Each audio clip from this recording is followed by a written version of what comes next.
नमस्कार दोस्तों, आपका फिर से स्वागत है मेरी इस वीडियो में। शुरू करें थोड़ी सी वार्तालाप श्लोक करने से पहले।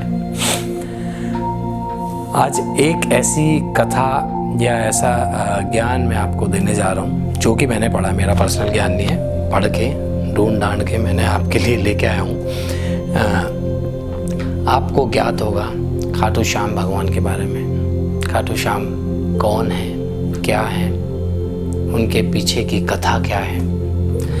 क्या आपको मालूम है खाटू श्याम पांडवों के पुत्र हैं? पांडवों में जो भीम है उनके पुत्र हैं। चलो मैं थोड़ा सा डिटेल में बता देता हूँ। ये तो सभी को मालूम है कि भीम की शादी हिडिंबा राक्षसी से हुई थी। उसे घटोत्कच नामक पुत्र की प्राप्ति हुई और घटोत्कच नामक पुत्र से बर्बरीक की प्राप्ति हुई। जो उनका पौत्र हुआ उसका नाम बर्बरीक था।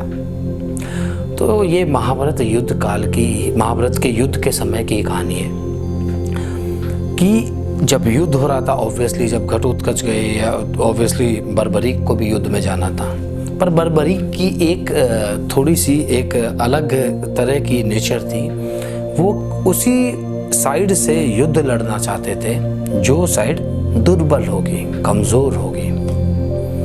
और वो देवी माँ के इतने बड़े भक्त थे कि उन्हें ऐसा वरदान प्राप्त था कि वो एक ही तीर से संपूर्ण जो उसके लक्ष्य होंगे सबको भेज सकते हैं। दूसरा तीर चलाने की ज़रूरत ही नहीं, एक ही तीर से महाभारत का युद्ध खत्म, फिनिश।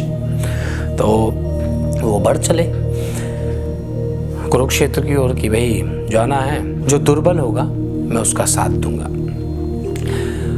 तो श्री कृष्ण को तो ज्ञानी थे, बैठे बैठे पता चल गया कि भाई वो आ रहे हैं। अब उन्होंने बर्बरीक को रास्ते में ही रोक लिया।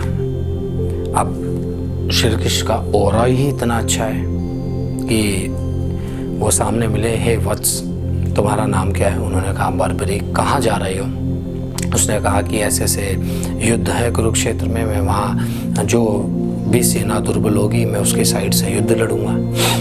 तो अब श्री कृष्ण को तो सब कुछ मालूम था कि बर्बरीक क्या क्या कर सकते हैं। तो श्री कृष्ण ने कहा भाई अपनी योग्य कुशलता का थोड़ा सा एक मुझे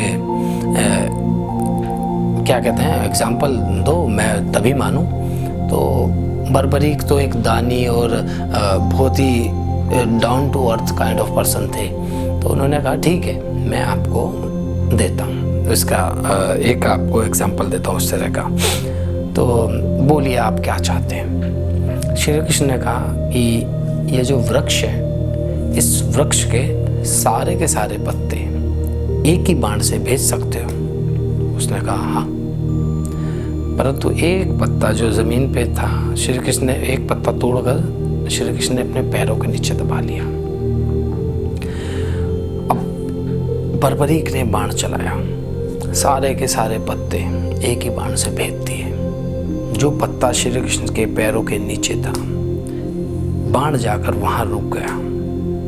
तो बर्बरीक ने कहा कि श्रीमान अपना पैर हटाइए, एक पत्ता आपके पैरों के नीचे है। तो ऑब्वियसली बात है श्री कृष्ण भी एक उनकी परीक्षा सी ही ले रहे थे। तो उन्होंने कहा बहुत अच्छी बात है, बहुत बड़ी चीज़ करी है आपने, आप तो बहुत बलवान हो, बहुत सारी चीज़ें हो, चलो और आप दानी भी इतने हो, तो आप कुरुक्षेत्र में जाने से पहले मुझे कुछ दान तो देकर जाएंगे। उन्होंने कहा कि भाई मांगो, क्या मांगना है? उस टाइम श्री कृष्ण इस भेष में थे कि वो साधु महात्मा के भेष में मानो आप, या किसी भी अनजान व्यक्ति के भेष में। तो जैसे पहले लोग मांग लिया करते थे और जो दानी व्यक्ति होते थे उन्हें दान कर देते थे, उस समय होता था, अभी नहीं होता ये सब। तो उन्होंने कहा ठीक है मांगो आप जो मांगना है। श्री कृष्ण बोले कि आप दोगे नहीं पुत्र? तो उन्होंने कहा आप मांगो तो सही, मैं दूंगा, मैं वचन देता हूँ जो आप मांगोगे मैं दूंगा। तो श्री कृष्ण ने कहा मुझे आपका शीश गर्दन चाहिए। ये सुनते ही बर्बरीक घबराई नहीं, वो समझ गए कि ये जो सामने महापुरुष है ये कोई अलौकिक शक्ति है या बहुत बड़ी चीज़ है। तो उसने कहा ठीक है, मैं आपको अपना शीश दूंगा, परंतु आप मुझे अपने वास्तविक रूप के दर्शन कराइए। तो फिर तो वही जो विराट रूप होता है श्री कृष्ण का, उन्होंने बर्बरीक को अपने दर्शन कराए। परंतु शीश देने से पहले बर्बरीक ने उनसे एक विनती की कि मैं कुरुक्षेत्र का पूरा युद्ध देखना चाहता हूँ, तब तक मेरी सांसें चलनी चाहिए, मेरे अंदर जीवन रहना चाहिए। तो उन्होंने अपना शीश काट कर श्री कृष्ण को दे दिया। श्री कृष्ण ने वही शीश सबसे ऊंचे टीले पर रखा जहाँ से सारा का सारा कुरुक्षेत्र का युद्ध देख सकते थे। युद्ध समाप्त हुआ। श्री कृष्ण और सारे पांडव एंड में ऑब्वियसली मिलने जाना भी चाहिए था, गए, क्योंकि जो शेष था उनका अंतिम संस्कार भी करना था, सारी चीज़ें करनी थी। तो उन्होंने कहा कि तुमने युद्ध में क्या क्या देखा? बर्बरीक ने मुस्कुराते हुए कहा कि मैंने युद्ध में केवल 2 चीज़ें देखी। एक तो श्री कृष्ण का चक्र चलता हुआ और दूसरा द्रौपदी महाकाली के वेश में रक्तपान करती हुई।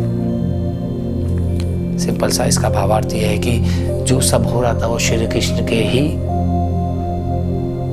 वजह से हो रहा था, वही करवा रहे थे, वही उद्दंडी को दंड दे रहे थे, जो गलत काम कर रहे थे उन्हें दंड दिया जा रहा था, उन्हीं के थ्रू, उन्हीं की लीला थी ये सब। और रही महाकाली की बात, क्योंकि रक्त की नदियां बह रही थी, द्रौपदी के अंदर माता महाकाली का ही तो रूप था। क्योंकि जिस औरत को, कोई भी हम गुस्से में बोल देते हैं कि किसी औरत को कुछ उल्टा बोल दिया या किसी ने गलत चीज़ करी उस औरत के साथ, तो औरत गुस्से में आ जाती, बोलते हैं ना महाकाली का रूप। तो वही द्रौपदी ने भी महाकाली का रूप लिया था। तो बढ़ते हैं आगे। तो इसके बाद श्री कृष्ण बड़े प्रसन्न हुए। उन्होंने बर्बरीक को बोला कि हे बर्बरीक, आज से तुम खाटू श्याम के नाम से जाने जाओगे और जो भी इंसान, व्यक्ति, मनुष्य तुम्हारा स्मरण करेगा, तुम्हारी पूजा करेगा, तुम्हारे मंदिर में जाएगा, उसे स्वर्ग की प्राप्ति होगी, उसे किसी चीज़ की, धन धान्य की कमी नहीं होगी। तो तुम एक तरह से भगवान के रूप में पूजे जाओगे, खाटू श्याम के रूप में पूजे जाओगे। तो बोलो खाटू श्याम बाबा की जय। चलो दोस्तों, बढ़ते हैं श्लोकों की ओर, करते हैं श्लोकों का उच्चारण। तो बढ़ते हैं श्लोक नंबर 62 की ओर। ध्यायतो विषयान् पुंस संगस्तेषु पजायते, संगस्ता सज्जायते काम, कामात् क्रोधो अभिजायते। इसका भावार्थ ये है कि विषयों का चिंतन करने वाला पुरुष उस विषयों की तरफ आसक्त हो जाता है, और जब वो आसक्त हो जाता है तो उन विषयों की कामना उत्पन्न हो जाती है। भाई, विषयों का चिंतन करने वाला जो कोई भी पुरुष है, उसमें उन विषयों के प्रति आसक्ति आ जाती है, और जब आसक्ति आ जाती है उन विषयों के प्रति, तो ऑटोमेटिकली अंदर से कामना भी उत्पन्न हो जाती है उस चीज़ के लिए। और जब कामना में विघ्न पड़ने लगता है तो क्रोध उत्पन्न हो जाता है। सिंपल सा तात्पर्य है, कोई भी मनुष्य है, किसी विषयों की तरफ अगर वो आसक्त होता है, मतलब सोचता है ज़्यादा उस चीज़ के बारे में, या कहीं ना कहीं से अट्रैक्ट हो रहा है उस चीज़ के बारे में, तो उस अट्रैक्शन के बाद उसके मन में वो कामना जागने लगती है कि और क्या है, और क्या होगा, और क्या मिलेगा, और क्या जाएगा, मिलेगा या जाएगा, जो भी कुछ होगा उस विषय से रिलेटेड उसके अंदर लालसा जागने लगती है। और जब वो लालसा पूरी नहीं होती तो मनुष्य को गुस्सा आने लगता है, क्रोध उत्पन्न होने लगता है। तो इसी के कंटिन्यूशन में बढ़ते हैं श्लोक नंबर 63 की ओर। क्रोधाधवति सम्मोहो सम्मोहात् स्मृति विभ्रम, स्मृति भ्रंशाद बुद्धिनाशो बुद्धिनाशात प्रणश्यति। इसका भावार्थ है कि क्रोध आने से मूढ़ भाव उत्पन्न हो जाता है और मूढ़ भाव से स्मृति भ्रम हो जाती है और स्मृति भ्रम हो जाने से बुद्धि का नाश हो जाता है और बुद्धि का नाश हो जाने से जिस मनुष्य की बुद्धि का नाश हो गया उसकी बुद्धि कहाँ स्थिर रह जाती है, वो अपनी स्थिति से नीचे गिर जाता है। सिंपल सा तात्पर्य, आपका क्रोध आएगा, क्रोध से आपका मूड चेंज होगा, मूड चेंज होने से आपके अंदर तरह तरह की चीज़ें आती रहेंगी, आप हर चीज़ गलत करते रहोगे, आपकी बुद्धि का विनाश हो जाएगा। जब आपकी बुद्धि का विनाश हो जाएगा तो क्या होगा? स्थिरता खत्म, मनुष्य अपनी स्थिरता से अपनी स्थिति से नीचे गिर जाएगा, उसका डाउनफॉल शुरू हो जाएगा। तो बढ़ते हैं श्लोक नंबर 64 की ओर। राग द्वेष व्यूकेस्तु विषयानि निंद्रिय चरण आत्मवश्य वृद्धयोतो आत्मा प्रसाद मघी गच्छति।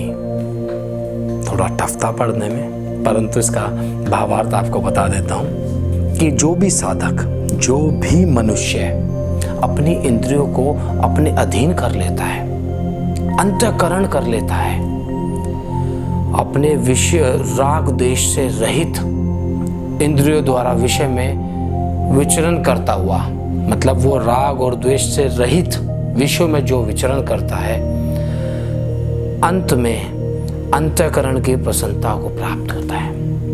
सिंपल सा तात्पर्य है, जो मनुष्य, जो साधक सारी इंद्रियों को वश में कर लेता है और जो राग द्वेष से दूर हटके, उन सब चीज़ों से हटके अलग ही चीज़ सोचता है परमात्मा के बारे में, वो अंतःकरण प्रसन्नता को ही प्राप्त होता है, उसे अंत में प्रसन्नता ही मिलती है। प्रसन्नता कहाँ है? जहाँ भगवान है, जहाँ परमात्मा है, क्योंकि वो राग द्वेष जैसी चीज़ें तो देख ही नहीं रहा। जहाँ राग द्वेष है वहाँ कहाँ भगवान है? राग द्वेष से हटके चीज़ें देख रहा है, वो अलग विषयों में विचरण कर रहा है, तो उसे अंतःकरण प्रसन्नता या परमात्मा की प्राप्ति होती है। उस इंसान की बुद्धि स्थिर रहती है, स्थिर हो जाती है। मैं भी लीन हो गया था आज तो। चलो बढ़ते हैं श्लोक नंबर 65 की ओर। प्रसादे सर्वदुखानाम हानिरस्यो पजायते प्रसन्नचेतसो ह्रासु बुद्धि पर्यवतिष्ठते।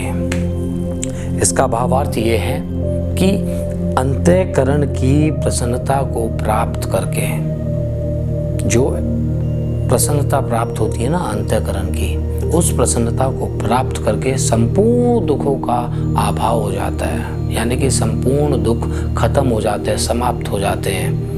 उस प्रसन्नचित्त मन वाले व्यक्ति या कर्मयोगी की बुद्धि शीघ्र ही सब ओर से हटकर भली भांति परमात्मा को प्राप्त हो जाती है।